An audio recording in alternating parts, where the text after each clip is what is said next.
Growth forms of population. समष्टि के बढ़ती स्वरूप। एक समष्टि में वृद्धि देखी जा सकती है जो सामान्यतः बर्थ रेट, जन्म दर, मृत्यु दर, अंतःप्रवसन व बाह्य प्रवसन के अंतर के कारण होती है। इस वृद्धि को समय के साथ संख्या में होने वाली वृद्धि के रूप में एक ग्राफ पर दर्शाया जा सकता है। यह दो स्वरूपों में प्रदर्शित होता है। फर्स्ट होता है जे शेप्ड ग्रोथ फॉर्म, जे आकृति का वृद्धि स्वरूप। सेकंड होता है S shaped growth form, S आकृति का वृद्धि स्वरूप। फर्स्ट हम देख लेते हैं जे शेप्ड ग्रोथ फॉर्म। जब समष्टि के घनत्व में अत्यंत तीव्र वृद्धि होती है तो हमें अंग्रेजी के अक्षर जे की भांति हमें ग्राफ प्राप्त होता है। इसे ही हम क्या बोलते हैं, जे आकृति का वृद्धि स्वरूप कहते हैं। जैसा कि हम यहाँ देख रहे हैं, जे आकृति का जो वृद्धि स्वरूप है उसमें टाइम के साथ तेज़ी से क्या होती है, पॉपुलेशन डेंसिटी बढ़ती है और उच्चतम अवस्था पर जीव संख्या का जैसे उच्चतम आकार हमें प्राप्त हो जाता है उसके बाद में जो वृद्धि वक्र है वो अचानक से रुक जाता है। ये वृद्धि वक्र जनसंख्या घनत्व की वजह से नहीं रुकता है, लेकिन वातावरण के अन्य परिवर्तन जैसे पाला पड़ना, सूखा, पोषक पदार्थों की समाप्ति, प्रकाशकालिकता में परिवर्तन के कारण वृद्धि की तीव्रता क्या हो जाती है, अचानक से घट जाती है। इसके हम उदाहरण देख सकते हैं। वर्षा के समय अचानक कीटों की वृद्धि, शैवालों की ब्लूम जिसे एल्गल ब्लूम बोलते हैं, यह वृद्धि ऐसी होती है जैसे कि किसी गुब्बारे में हवा भरी गई हो और फिर वह अचानक से फूट गया हो।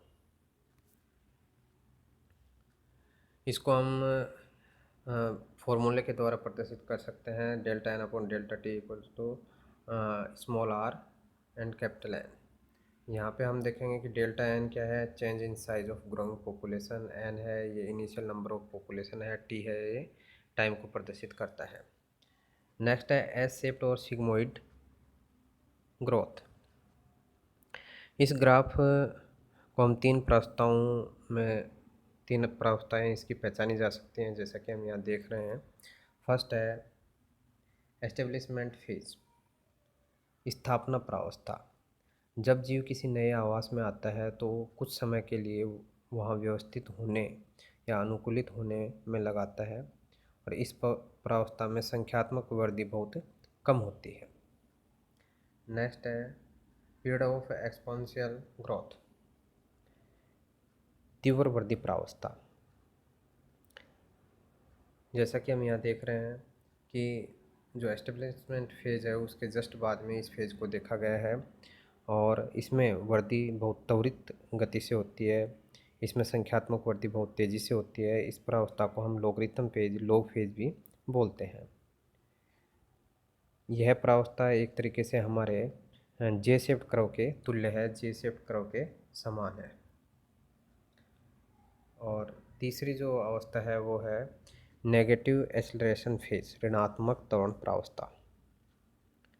इसमें हम देखेंगे कि जो एक्सपोनेंशियल जो ग्रोथ थी वो धीरे धीरे क्या होने लगती है, तीव्र वृद्धि कम होने लगती है और वृद्धि त्वरण क्या हो जाता है, घटना प्रारंभ होता है, जिसके कारण इसे हम ऋणात्मक त्वरण प्रावस्था भी बोलते हैं।